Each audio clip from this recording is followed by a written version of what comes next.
Bien, hermanos, Romanos 8, 19 al 22 dice: porque el anhelo ardiente de la creación es el aguardar la manifestación de los hijos de Dios.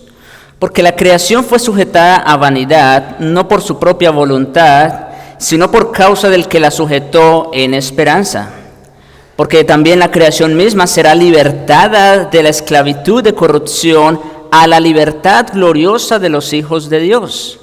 Porque sabemos que toda la creación gime a una y a una está con dolores de parto hasta ahora. El título que le he puesto al sermón es Gemidos de la creación por la gloria venidera. Gemidos de la creación por la gloria venidera.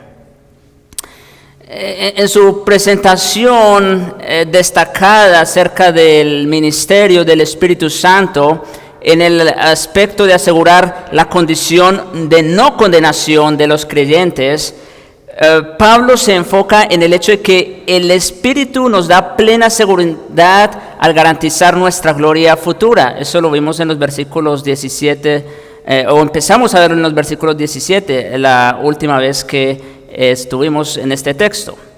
Pero en el sermón anterior estudiamos las ganancias incomparables que poseen los creyentes a causa de la gloria que Dios les ha prometido. Ustedes pueden volver a la página en YouTube o en la página de la iglesia, van a encontrar allí el sermón que se titula La incomparable gloria de los hijos de Dios. Y les invito a que vayan, lo busquen y lo escuchen una vez más. La incomparable gloria de los hijos de Dios. Entonces, el apóstol allí, como digo, nos presenta de manera clara cuáles son esas ganancias incomparables que los creyentes poseen en virtud de su unión con Cristo. Ahora, en estos próximos sermones, Pablo enfoca nuestra atención en la anticipación o la antesala de esa gloria. Es verdad, el creyente está disfrutando de unas ganancias de gloria y que les ha sido prometido, pero vamos a ver en estos próximos sermones, como digo, esa anticipación de la gloria, y lo vamos a ver como lo presenta el apóstol como unos gemidos. Vamos a hablar de los gemidos incomparables de la creación, eso lo vamos a hacer el día de hoy. En los versículos 19 al 22 vamos a hablar de los gemidos de los creyentes, versículos 23 al 25, y vamos a hablar de los gemidos del Espíritu Santo mismo en los versículos 26 y 27. Eso será tema de otros sermones. Ahora bien, ¿qué es un gemido? Bien, un gemido es una expresión audible, ¿verdad? Ustedes saben cuando alguien está gimiendo.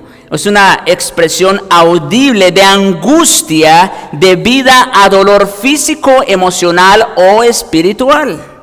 ¿Sí? Con seguridad, cuando el Señor Jesucristo estaba en el Getsemaní, sin lugar a dudas, y como lo presentan los evangelios, Él gritó de angustia extrema en la que se encontraba, ¿no es cierto?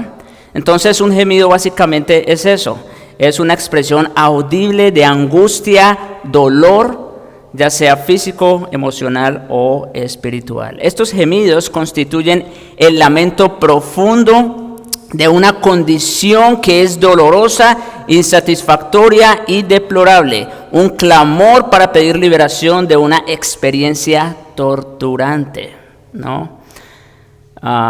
Seguramente ustedes han escuchado decir personas: Dios mío, ¿por qué permites esto que está pasando? ¿No? Seguramente lo han escuchado. Ya sea refiriéndose a su casa, a su familia, ya sea refiriéndose a la economía, a una enfermedad, en fin. Diferentes situaciones pueden llevar a una persona a angustiarse, ¿no? Y a gemir de angustia. Pues bien, vamos a hablar entonces de los gemidos de la creación. Ya leímos Romanos 8, 19 al 22. Y este primer gemido corresponde al lamento personificado que proviene del universo creado tal como existe ahora en la condición de corrupción que la caída del hombre ocasionó. ¿Sí?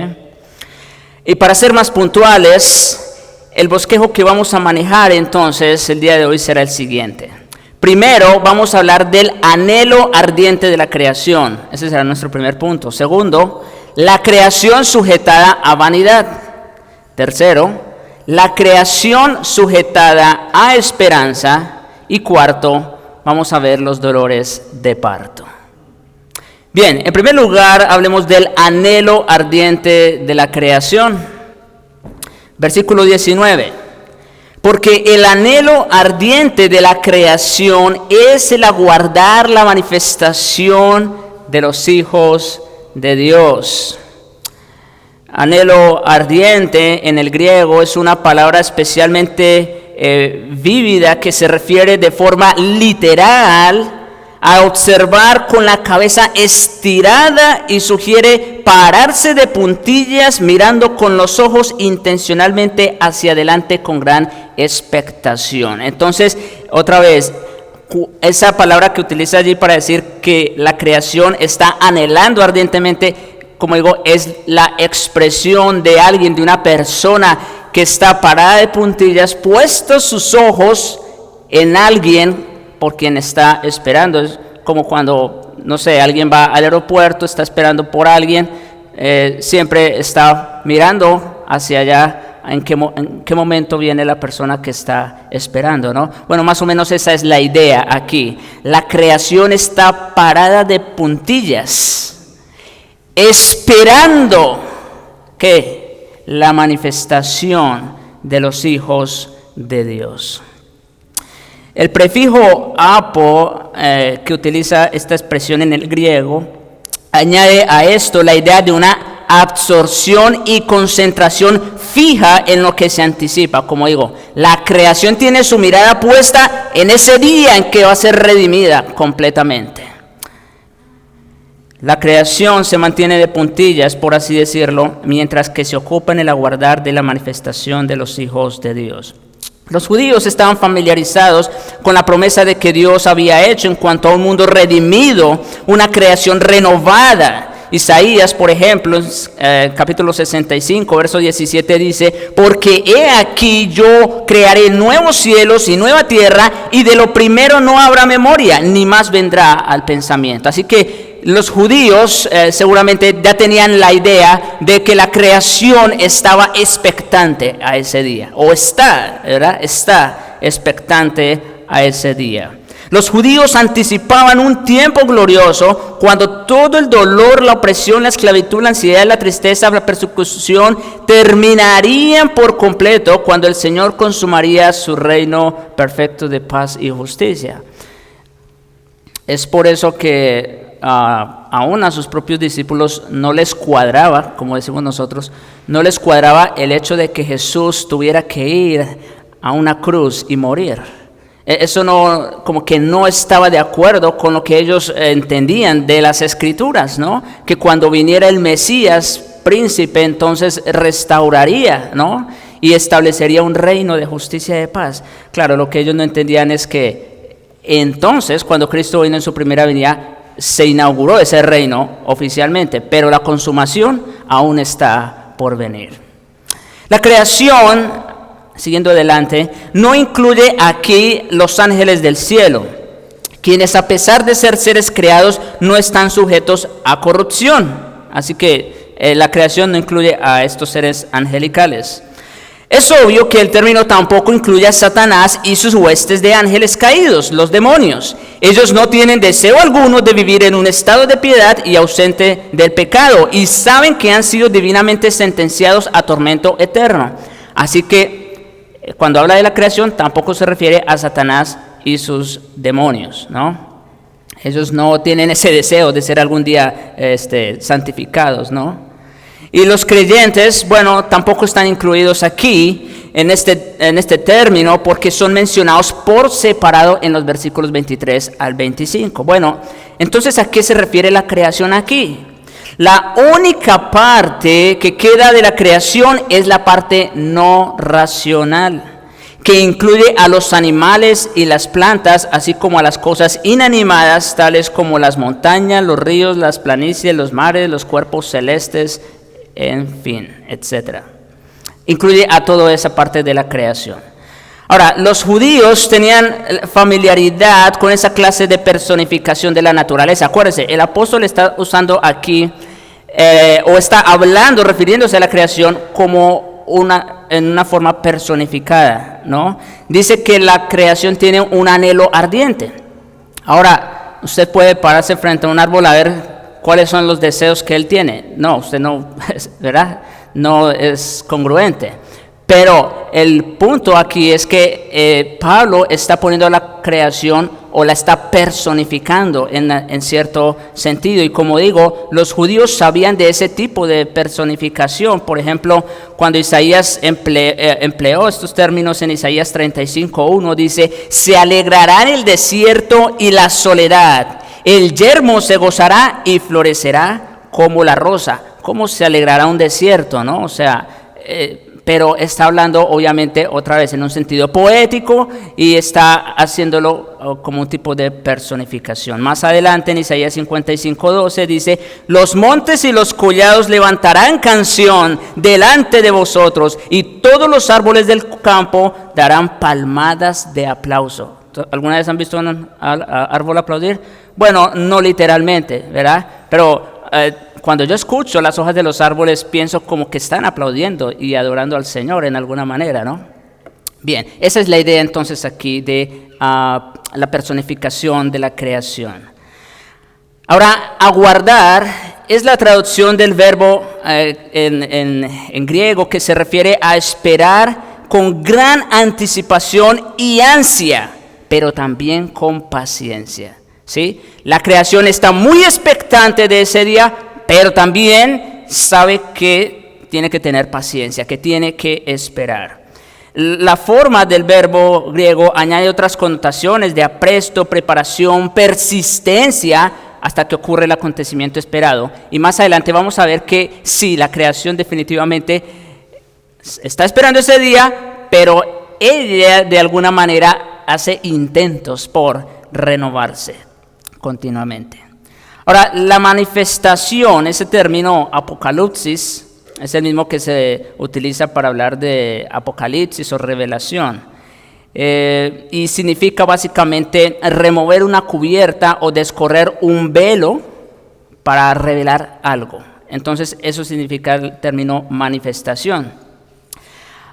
El mundo no comprende quiénes son los cristianos en realidad, porque aún no se ha manifestado lo que hemos de ser. Es decir, el mundo tal y como nos ve el día de hoy, bueno, de hecho no nos ven con buenos ojos, ¿no? Ustedes saben la persecución que se nos está viniendo en nuestros días, no igual que los apóstoles, ¿verdad? Pero sí, otro tipo de persecución. Bueno, ¿por qué? Porque ellos aún no han visto la manifestación, es decir, nosotros aún no hemos sido revelados completamente quiénes somos. Ellos no saben. Apenas escuché esta mañana de persecución a ciertos pastores, mensajes de amenaza. Y en uno de esos mensajes decía, el que envió el correo a este pastor, decía: porque es que más son los que están con nosotros que los que están con ustedes. Claro, si ustedes piensan en el mundo en general, definitivamente son más la gente que sigue a esos grupos pluralistas, progresistas, feministas y demás. Entonces, son más la gente que van con esa corriente, definitivamente sí. Pero lo que no saben es que son más los que están con nosotros que los que están con ellos. Tal como Eliseo lo vio, ¿no? Bien, entonces, como digo, el mundo aún no nos conoce. Ellos no saben que nosotros, ahora sí, como dicen algunos hermanos, y aquí en contexto podemos decirlo, ellos no saben que nosotros en realidad somos los hijos y herederos legítimos del Rey de Reyes y Señor de Señores. En su primera epístola, Juan explicó a los creyentes, capítulo 3, verso 1, mirad cuál amor nos ha dado el Padre, para que seamos llamados hijos de Dios. Y escuchen lo que sigue: por esto el mundo no nos conoce, porque no le conoció a Él. Claro, si ellos no conocen a Dios, ¿cómo nos van a conocer a nosotros en realidad quiénes somos? Bien, en la era presente, el mundo es incapaz de distinguir en absoluto entre cristianos y no creyentes. Las personas que se llaman a sí mismas cristianas, esto también es un llamado de atención para nosotros, los creyentes, porque muchos de los creyentes o que profesan ser creyentes, caminan, se visten y hablan de manera muy parecida a todos los demás. Y eso también, pues, ¿verdad? ¿Cómo van a ver la diferencia? Definitivamente. Pero también hay muchos incrédulos que tienen importantes normas de conducta y que parecieran vivir mejor que un creyente, ¿no? Es decir, por eso es que todavía no podemos distinguirnos bien los unos de los otros. O como dice Juan, por eso el mundo no nos conoce, ¿verdad? No obstante, en el momento señalado, Dios revelará quiénes son los suyos de verdad. No, como dice el Señor, no todo el que me dice Señor, Señor, ¿verdad? Sí. En el momento de la manifestación de los hijos de Dios, como dice Pablo en Colosenses 3:4, cuando Cristo, vuestra vida, se manifieste, entonces vosotros, los creyentes, también seréis manifestados con Él en gloria. Cuando Cristo se aparezca en las nubes con todo su poder y gloria y potencia, entonces el mundo lo va a ver a Él, pero también nos va a ver a nosotros, los creyentes. Y ahora sí van a saber quiénes somos en verdad. En ese momento, todos los creyentes quedarán eternamente separados del pecado. Ya no van a haber creyentes que de pronto vivan, caminen o hablen como el mundo. No, eso ya se va a acabar, ya se va a separar, ya va a haber una brecha infinita entre los hijos de Dios y el resto del mundo. En ese momento, como digo, ese es el momento entonces en que seremos separados para ser glorificados con santidad y esplendor de Cristo. Ese es el momento que la creación ha estado esperando con ansias durante siglos. El momento en que los hijos de Dios serán revelados, porque entonces la creación misma será libertada de la esclavitud de corrupción a la libertad gloriosa de los hijos de Dios. Ok. Entonces, eso en primer lugar. La creación tiene ¿qué? Un anhelo o un deseo ardiente. ¿Por qué? Por la manifestación de los hijos de Dios. ¿Y por qué? Porque cuando ocurra eso, ella también será libertada de esa corrupción a la que fue sujeta. Y eso nos lleva a nuestro segundo encabezado. La creación sujetada a vanidad. Versículo 20, primera parte. Porque la creación fue sujetada a vanidad, no por su propia voluntad. Ahora, aquí lo que vamos a rescatar es, la creación fue sujetada a vanidad. También es importante, no por su propia voluntad, y lo vamos a ver en un momento. John Murray, profesor del Westminster Seminary, ya murió, y yo estoy muy de acuerdo con él cuando dice que Romanos 8, 19 al 22, es decir, el texto que estamos estudiando ahora, es la mejor interpretación de Génesis 3. Por eso la lectura inicial, Génesis 3, recuerdan. Y yo estoy de acuerdo que esta es la mejor interpretación de Génesis 3. Cuando Adán y Eva pecaron al desobedecer el mandato de Dios, no solamente la humanidad, sino toda la tierra y el resto del mundo quedó bajo maldición y se tornó corruptible. A partir de ese momento.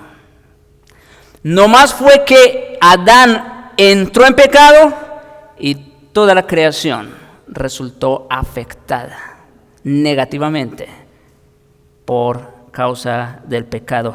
Permítame volver otra vez a Génesis 3, versos 17 al 19.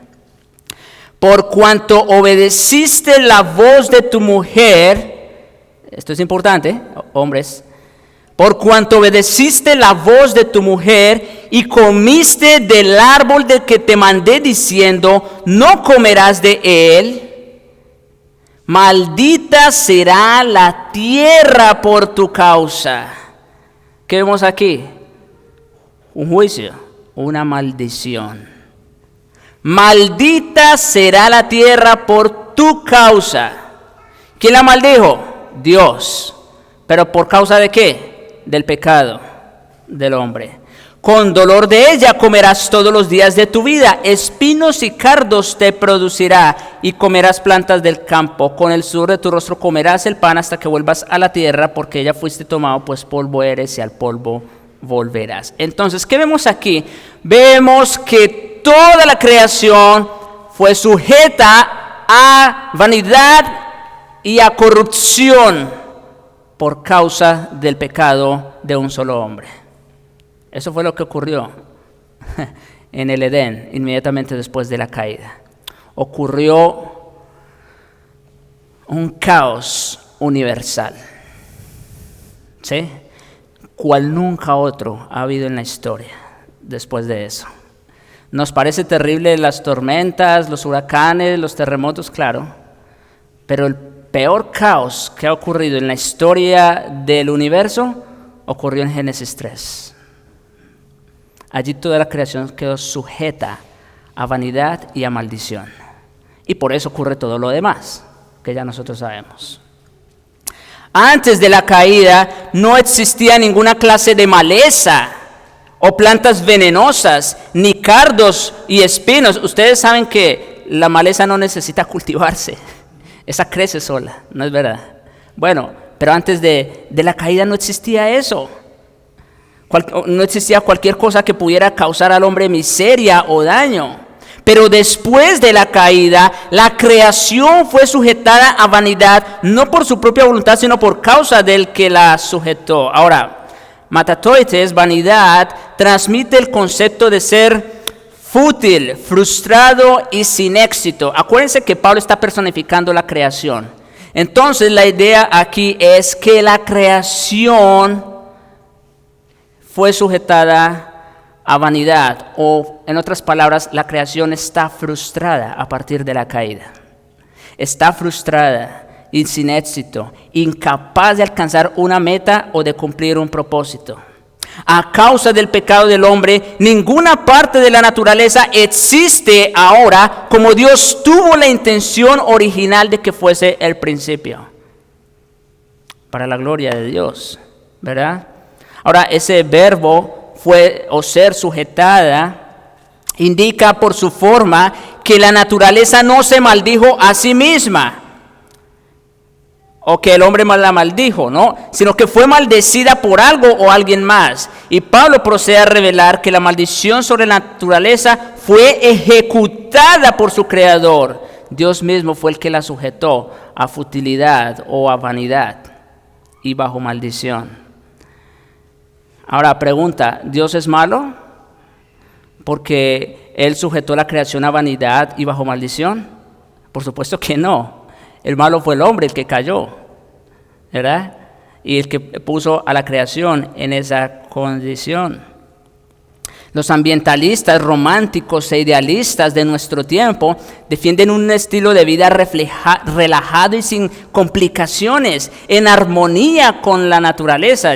Quizás ustedes han escuchado personas, ¿no?, que hablan en esos términos. No, tenemos que volver a estar en esa compaginación, en armonía con la naturaleza. Bueno, algunos exigen al gobierno incluso que nos lleven de vuelta a la vida que se llevaba durante el oscurantismo de la Edad Media, cuando según ellos suponen la gente y la naturaleza estaban en completa armonía. Todas las corrupciones del medio ambiente caído y decadente de la actualidad, claro que son diferentes al pasado, pero también se diferencian en el sentido de que probablemente las condiciones de vida fueron más nefastas en el pasado. ¿Qué quiero decir con esto? Bueno, ustedes saben, la enfermedad y la muerte, así como los riesgos que se corrían al quedar expuestos a los elementos y desastres naturales, fueron mucho mayores en el pasado que lo que es ahora en la actualidad. ¿Qué es lo que quiero decir con esto? Mire, para todos aquellos que quieren promover que volvamos a esa época en que todo estaba en paz, en armonía con la naturaleza, se equivocan, porque lo que no saben es que la naturaleza está sujeta a vanidad y bajo maldición. Y todas esas personas que han vivido con ese tipo, con esas ideas, ¿verdad?, son las que más han sufrido. Enfermedades, muertes, desastres naturales, que no tenían cura. Las personas antes se morían de la apendicitis, se morían de una fiebre, se morían de cualquier cosa, ¿no? Esa es la idea. Entonces, el punto, o más bien, la maldición no ha cambiado, por supuesto. Ellos morían en esas circunstancias, pero el hecho de vivir en armonía con la naturaleza no tiene nada que ver con el hecho de poder vivir mejor. Este planeta, mis hermanos, no es un ente amistoso. Escuchen esto. Este planeta no es un ente amistoso, sino violento y peligroso.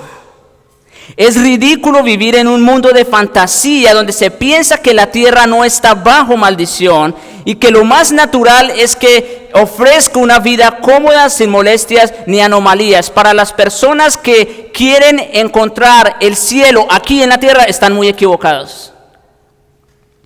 Claro, todavía uno encuentra lugares paradisíacos, hermosos, que uno puede disfrutar en cierta manera. Pero aún eso está contaminado. Está bajo maldición. Está sujetado a futilidad.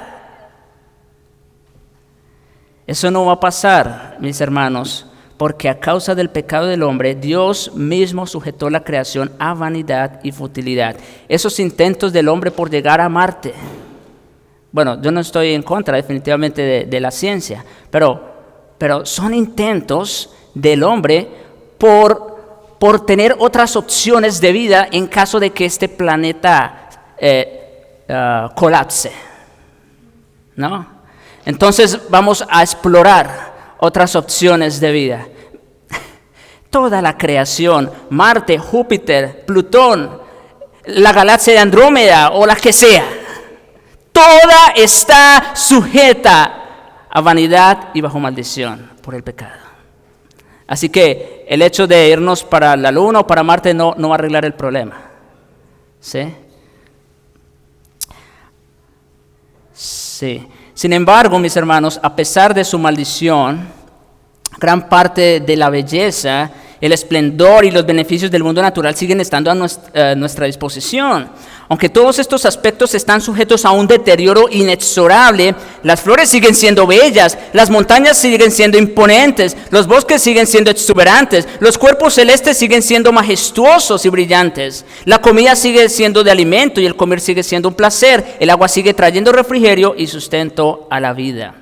A pesar de la terrible maldición que Dios infligió sobre la tierra, su majestad y provisión de gracia a favor de la humanidad sigue siendo evidente donde quiera que dirijamos la mirada. Y es por esa razón que ninguna persona tiene excusa alguna para no creer en Dios. Es decir, aun cuando la creación está sujeta a vanidad y bajo maldición, mire lo que dice Pablo en Romanos 1:20. Las cosas invisibles de Él, su eterno poder y heredad, se hacen claramente visibles desde la creación del mundo, siendo entendidas por todas las cosas, por medio de todas las cosas hechas, de modo que no tienen excusa. Así que aun cuando la creación ha sido contaminada, cuando está frustrada, cuando está bajo maldición, aún eso no deja de reflejar, vamos a decir, de una manera opaca por causa de la misma contaminación del pecado, pero no deja de reflejar la gloria de su Creador. Y por eso los hombres no tienen excusa. Aunque diversas organizaciones y agencias del medio ambiente realizan en la actualidad esfuerzos nobles para proteger y restaurar recursos y regiones naturales, no tienen manera de revertir el curso de corrupción que ha devastado continuamente tanto al hombre como a su ambiente desde la caída. Otra vez, esos intentos, ¿no?, por corregir lo del cambio climático y demás cosas. Claro, no está mal, pero eso es algo irreversible. Es algo irreversible el proceso de corrupción al que fue sujeta la creación. Cada vez va a estar más en deterioro. Es tal la capacidad destructiva del pecado, mis hermanos, y esto yo quiero ser enfático para que también nosotros tomemos aprendizaje de esto.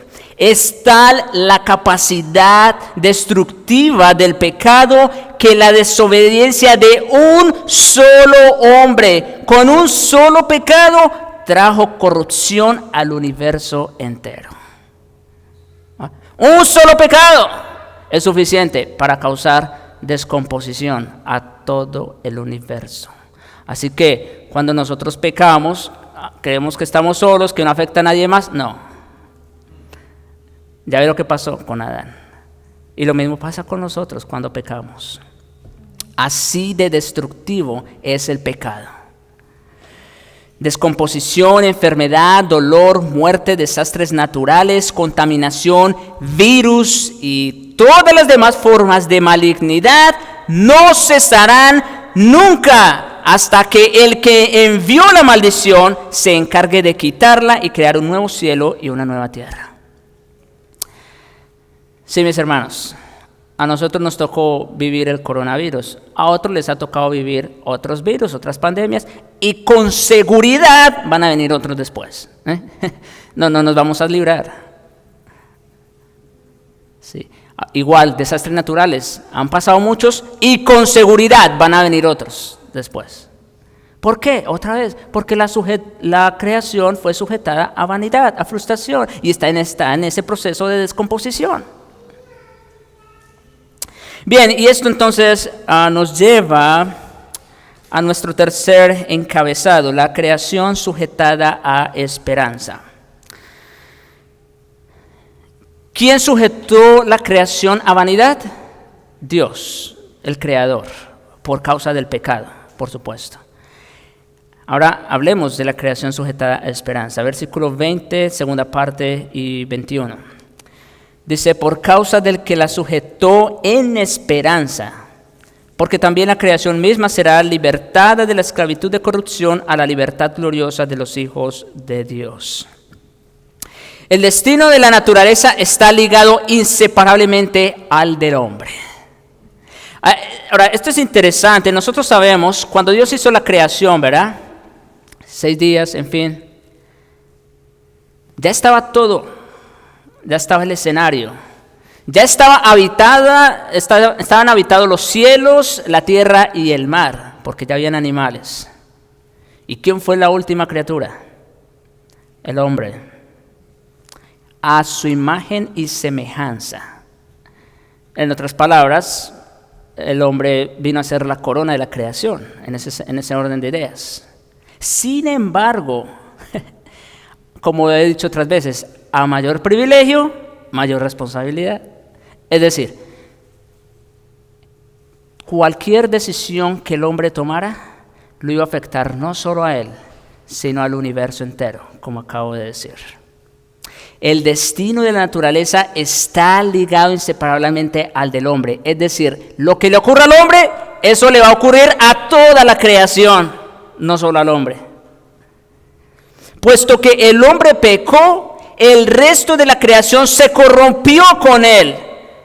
Pregunta, cuando Dios le dijo al hombre, o más bien, después de que pecó, porque ya sabemos lo que dijo, pero el hombre murió, el hombre cayó espiritualmente y también murió posteriormente físicamente, ¿no? Pregunta, ¿acaso los hombres son los únicos que morimos? ¿No mueren también los animales, las plantas? No, toda la creación, bien, ven, ahí está. Toda la creación fue sujeta a ese tipo de corrupción junto con el hombre. De igual forma, cuando la gloria del hombre, escuchen, sea restaurada por intervención divina, el mundo natural también será restaurado. Por eso, volviendo al principio, por eso la creación está de puntillas, aguardando la llegada o la manifestación de los hijos de Dios. Porque saben que cuando eso ocurra, ella también será libertada de esa corrupción a la que fue sujeta. Por lo tanto, Pablo dice que la creación fue sujetada en esperanza, porque desde el principio se tuvo la esperanza cierta de que la creación misma será libertada de la esclavitud de corrupción a la libertad gloriosa de los hijos de Dios. Escuchen, la creación entera escuchó estas alentadoras palabras de emancipación o liberación en el juicio pronunciado contra Satanás en el Edén. Génesis 3:15. Y pondré enemistad entre ti y la mujer, y entre tu simiente y la simiente suya. Esta, la de la mujer, te herirá en la cabeza y tú le herirás en el calcañar. Es decir, toda la creación escuchó estas palabras y desde entonces toda la creación fue sujetada a esperanza. Así como inmediatamente después de la caída quedó sujeta a vanidad, a frustración, bajo maldición, a partir de Génesis 3:15 la creación también quedó sujeta a esperanza. ¿Por qué? Porque en el momento que el hombre sea completamente libertado del pecado, que eso solo ocurrirá cuando Cristo vuelva, pues la creación también será libertada. Y Génesis 3:15 nosotros sabemos, ¿no? Bueno, todo el significado que tiene el protoevangelio. En otras palabras, así como el pecado del hombre trajo corrupción al universo, la misma restauración del hombre estará acompañada por la restauración de la tierra y su universo a la perfección de la gloria que Dios se propuso darle desde un principio. Si nos parecen majestuosas muchas de las cosas que vemos en la tierra y en el universo, claro, son hermosas.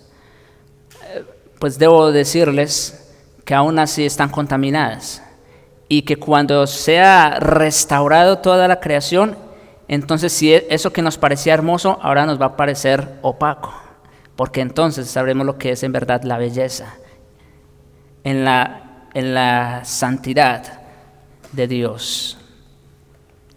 Juan se refirió a ese tiempo fenomenal como la regeneración. En Mateo 19:28 también nuestro Señor se refiere con estas palabras: de cierto os digo, aseguró a sus discípulos, que en la regeneración, cuando el Hijo del Hombre se siente en el trono de su gloria, vosotros que me habéis seguido, también os sentaréis sobre 12 tronos para juzgar a las 12 tribus de Israel. ¿De qué está hablando el Señor Jesucristo? Bueno, está hablando de su segunda venida, cuando Él regrese, en el tiempo de ¿qué? ¿Cómo le dice? La regeneración. Esta palabra regeneración no se está refiriendo a la regeneración que nosotros los creyentes experimentamos cuando nacimos de nuevo. No, se está refiriendo a la regeneración universal del mundo entero, cuando estos cielos y esta tierra cesen de existir y el Señor haya creado nuevos cielos y nueva tierra. A eso se refiere la regeneración.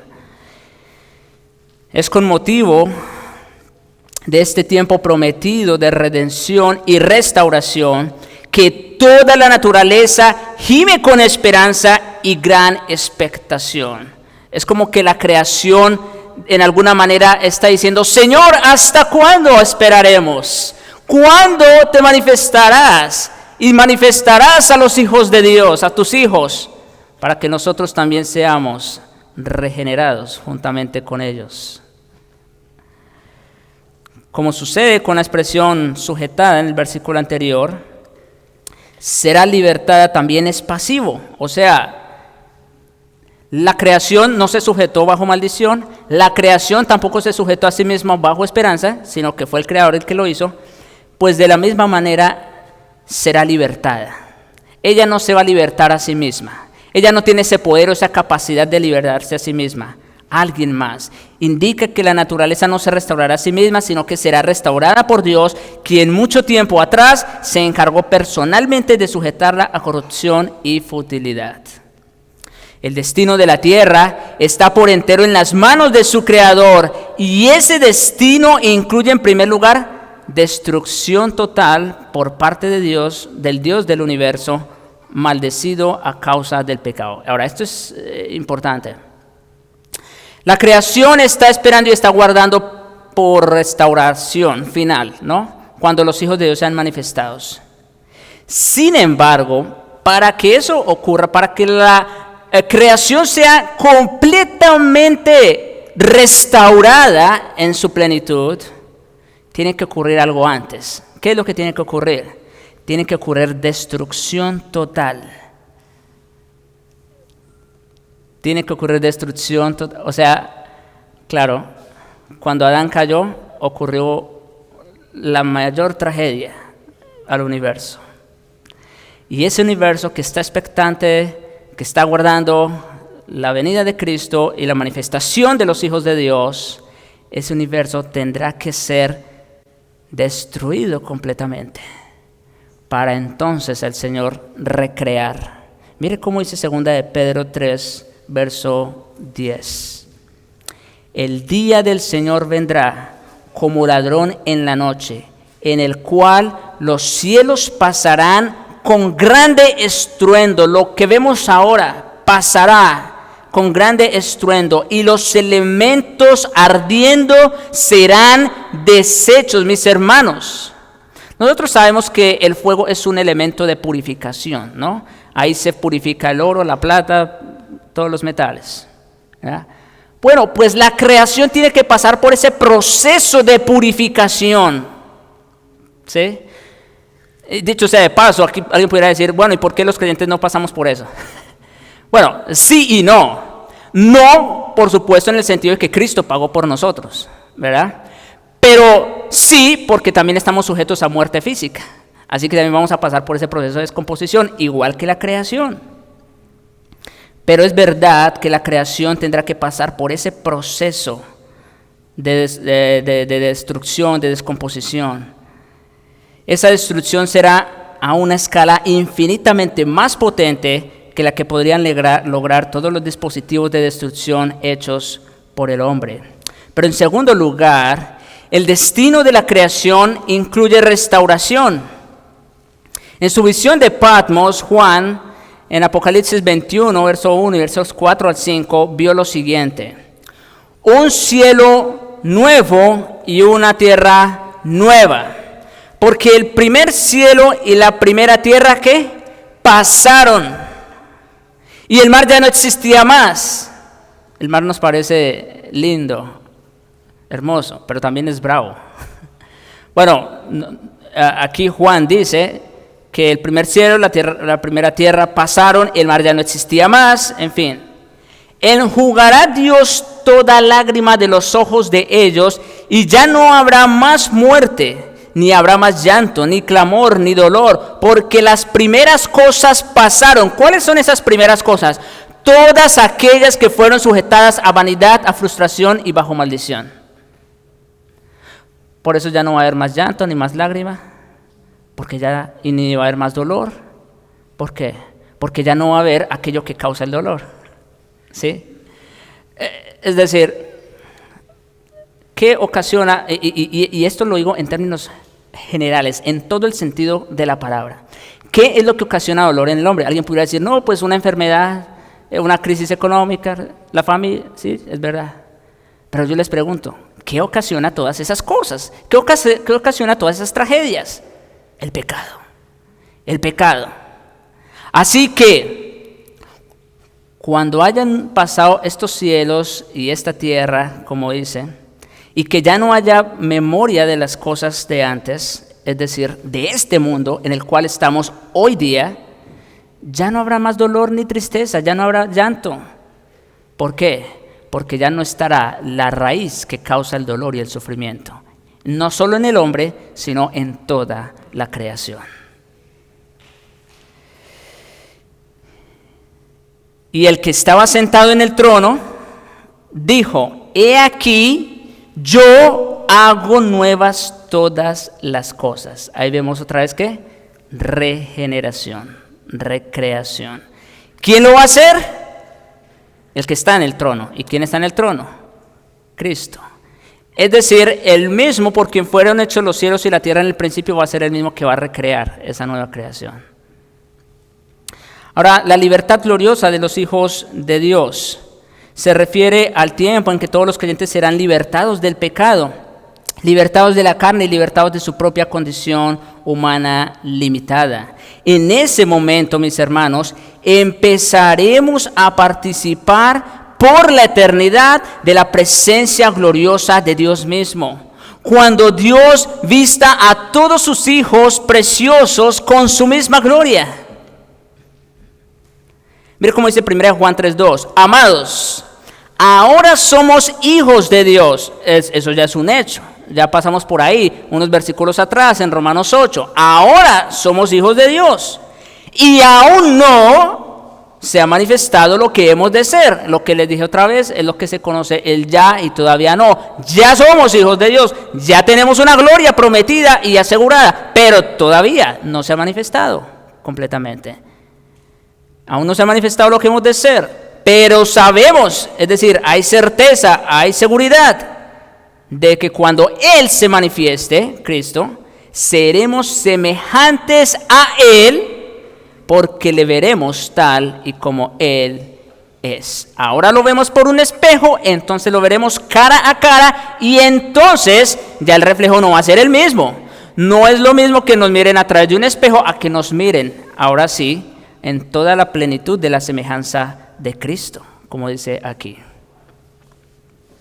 Al describir ese día glorioso, Pablo escribió en 1 Corintios 15, 51 al 54, he aquí os digo un misterio, no todos dormiremos, pero todos seremos transformados. En un momento, en un abrir y cerrar de ojos, a la final trompeta, porque se tocará la trompeta y los muertos en Cristo serán resucitados incorruptibles y nosotros seremos transformados, es decir, los que hayan quedado en ese momento. Porque es necesario que esto corruptible se vista de incorrupción y esto mortal se vista de inmortalidad. Y cuando esto corruptible se haya vestido de incorrupción y esto mortal se haya vestido de inmortalidad, entonces se cumplirá la palabra que está escrita, sorbida es la muerte en victoria. Es decir, en virtud de la resurrección de Cristo, se promete y se garantiza resurrección para todos los hijos de Dios, ¿verdad? Y toda esa corrupción en la que andábamos y sujetos a la muerte, eso dejará de existir. Ya no habrá más corrupción, ya no habrá más muerte.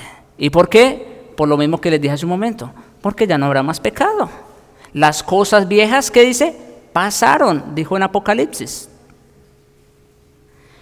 Para nuestra mente finita, resulta imposible comprender tales misterios divinos, pero gracias al Espíritu Santo de Dios mismo que mora dentro de nosotros, podemos creer toda su verdad revelada y regocijarnos con la esperanza absoluta y confiada de que nuestra vida eterna con nuestro Padre está en el cielo asegurada.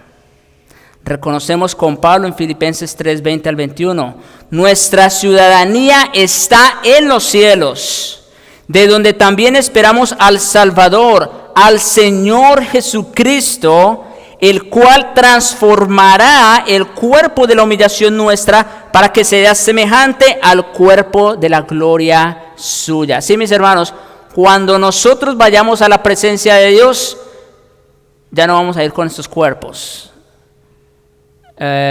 Cuerpos de pecado, corruptibles, contaminados, imperfectos. No, nuestros cuerpos serán transformados a la semejanza del cuerpo de la gloria de Cristo, para que podamos disfrutar plenamente de esa gloria.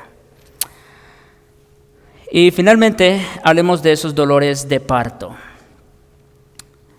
También reconocemos con el apóstol que la naturaleza también aguarda con expectativa nuestra redención, una redención que compartirá con todos nosotros en su manera propia, pero hasta que llegue ese día y en anticipación del mismo, versículo 22 de Romanos 8, toda la creación gime a una y a una está con dolores de parto hasta ahora.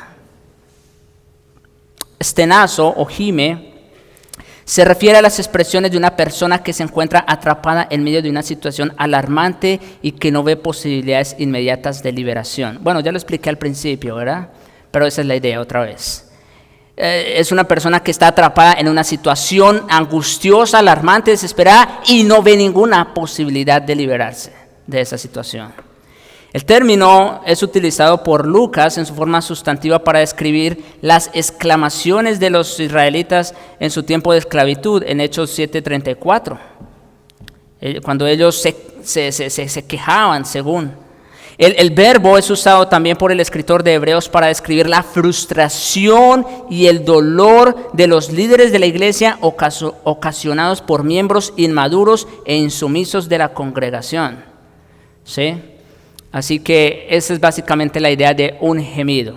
Es una expresión, como les dije, de dolor, de sufrimiento, de frustración que ocasiona un grito desesperado.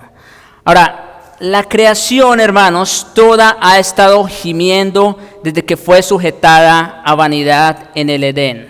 Está frustrada y con dolores de parto hasta cuando sea liberada de la esclavitud de corrupción a la que fue sujeta.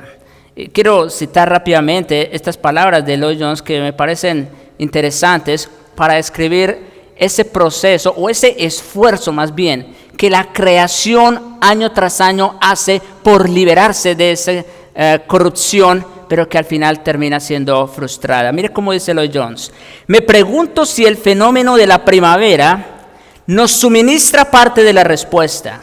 Todos los años la naturaleza hace un esfuerzo para renovarse a sí misma, por así decirlo, a fin de producir algo que es permanente.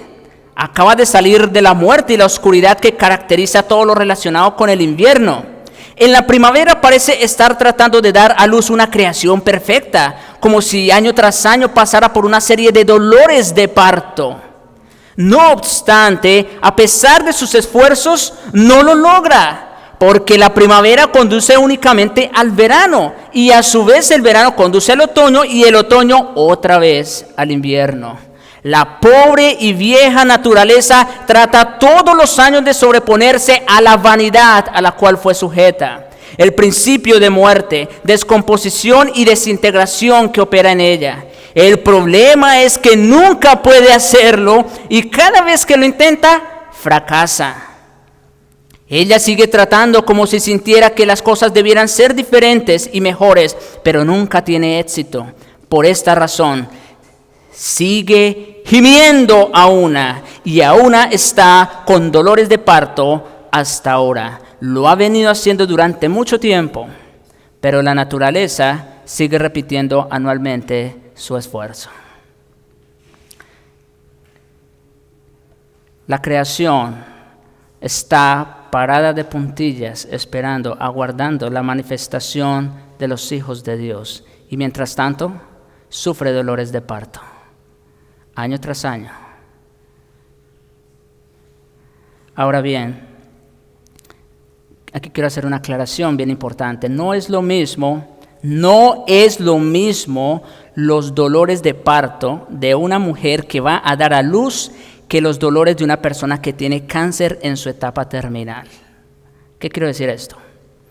Lo primero son dolores que van acompañados de esperanza, porque son el presagio de una vida que viene en camino.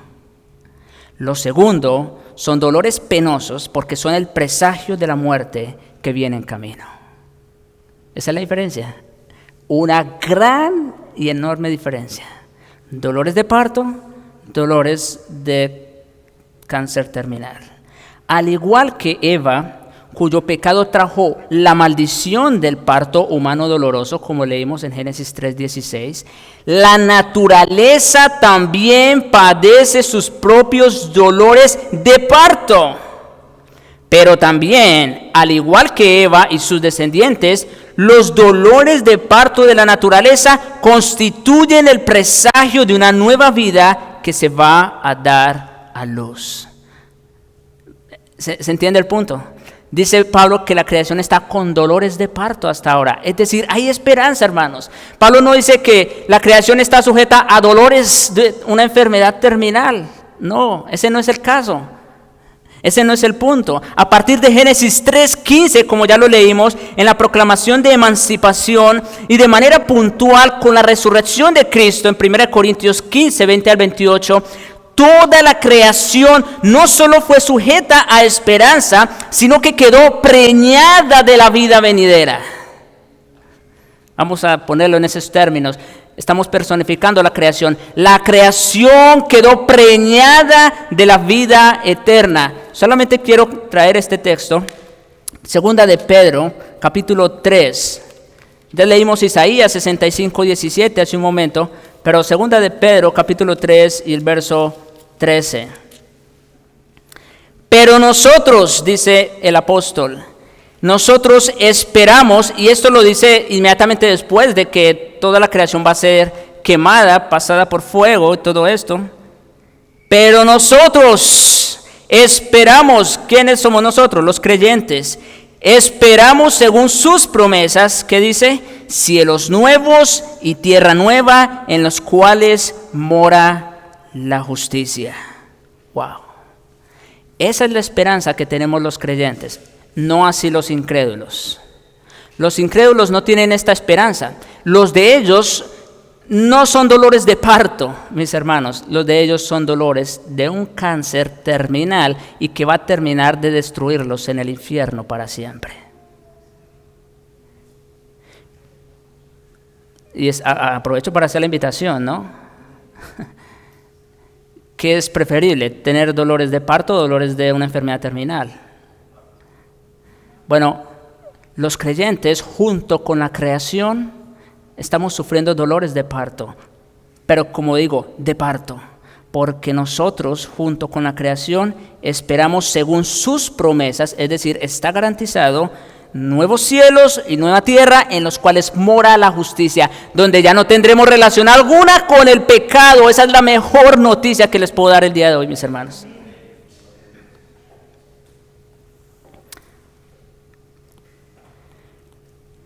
Y bueno, para terminar, decir lo siguiente: toda la creación fue sujetada a vanidad y corrupción a causa del pecado de un solo hombre.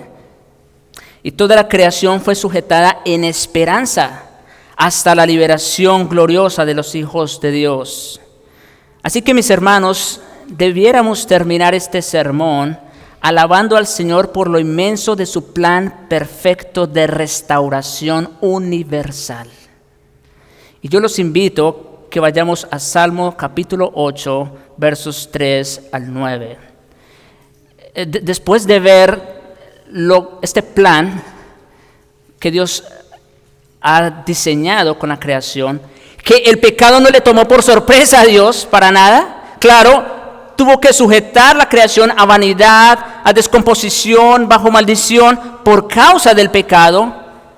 Pero junto con eso también la creación fue sujetada a esperanza, y hay esperanza de que eso va a suceder. Así que mire conmigo Salmos 8, versos 3 al 9. Como dice el salmista, me encanta los salmos. Cuando veo tus cielos, pero casi, ¿no? Casi. Cuando veo tus cielos, escuchen lo que dice, obra de tus dedos. Como alguna vez les he dicho, la creación no tiene como objetivo apuntarse hacia ella misma, sino que apunta ¿a quién? A su creador. Así que cuando veo tus cielos, obra de tus dedos, la luna y las estrellas que tú formaste, digo, ¿qué es el hombre para que tengas de él memoria? ¿Y el hijo del hombre para que lo visites? Lo más lejos que ha llegado el hombre, físicamente a la luna, y ahora está queriendo llegar a Marte. Pero eso no es nada en comparación con todo el universo que existe. Eso no es nada. Pero mire lo que dice. ¿Qué es el hombre para que tengas de él memoria y el hijo del hombre para que lo visites? ¿De quién está hablando? Versículo 5. Le has hecho poco menor que los ángeles. Acuérdense de Hebreos 1. Y lo coronaste de gloria y de honra. Le hiciste señorear sobre las obras de tus manos. Todo lo pusiste bajo sus pies. Efesios 1. Acuérdense. Ovejas y bueyes, todo ello, y asimismo las bestias del campo, las aves de los cielos y los peces del mar, todo cuanto pasa por los senderos del mar. Oh Jehová, Señor nuestro, cuán grande es tu nombre en toda la tierra. Oremos.